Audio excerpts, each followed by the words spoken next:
Segunda Samuel, capítulo 20.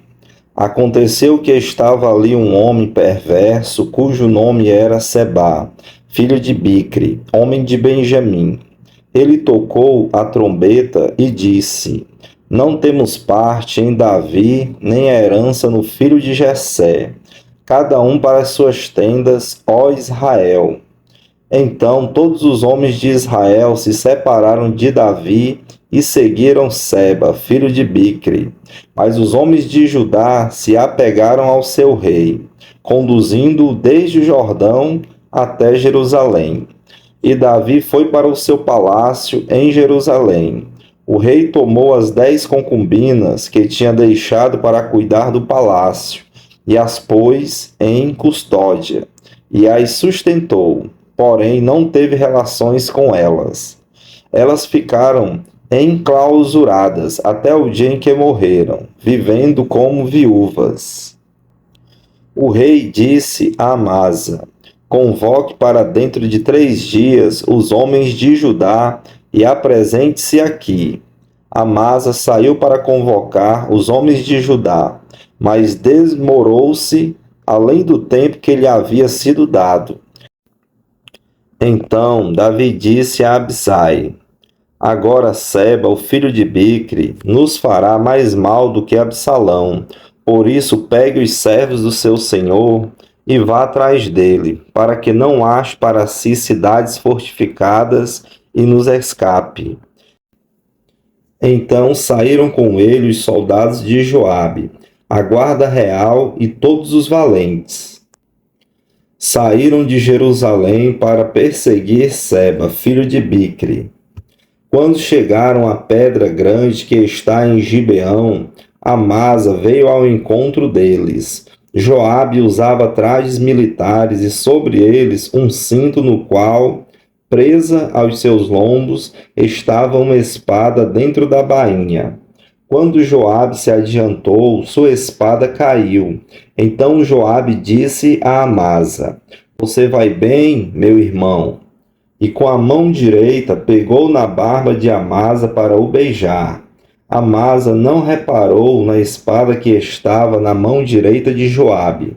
Assim este o feriu com ela na barriga e lhe derramou por terra os intestinos. Amasa morreu sem que fosse preciso dar um segundo golpe. Então Joabe e o seu irmão Abisai perseguiram Seba, filho de Bicre.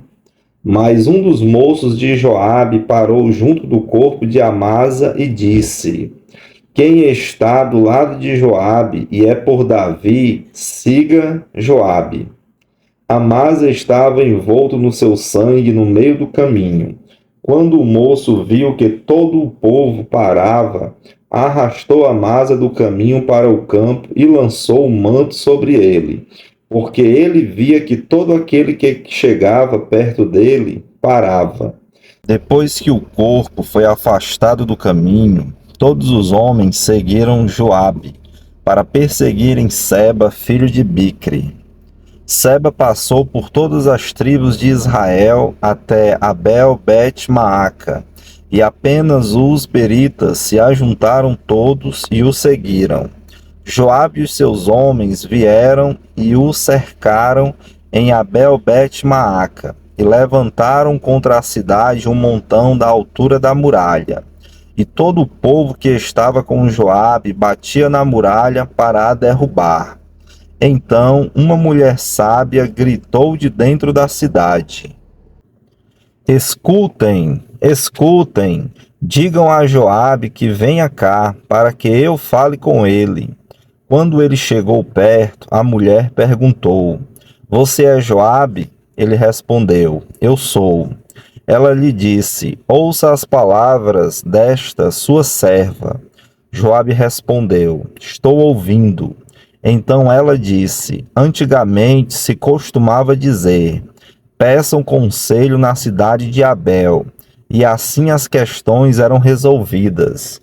Eu sou uma das pacíficas e das fiéis em Israel, e você procura destruir uma cidade que é mãe em Israel. Por que você quer devorar a herança do Senhor? Então Joabe respondeu: Longe, longe de mim que eu devore e destrua. A coisa não é assim. Porém, um homem da região montanhosa de Efraim, chamado Seba, filho de Bicri, levantou a mão contra o rei, contra Davi. Entreguem-me só este, e eu vou me retirar da cidade. Então a mulher disse a Joabe: Eis que a cabeça dele será jogada por cima da muralha para você. Então a mulher, na sua sabedoria, foi falar com todo o povo. E cortaram a cabeça de Seba, filho de Bicri, e a jogaram para Joabe. Então Joabe tocou a trombeta, e eles se retiraram da cidade, cada um para a sua casa. E Joabe voltou a Jerusalém para junto do rei.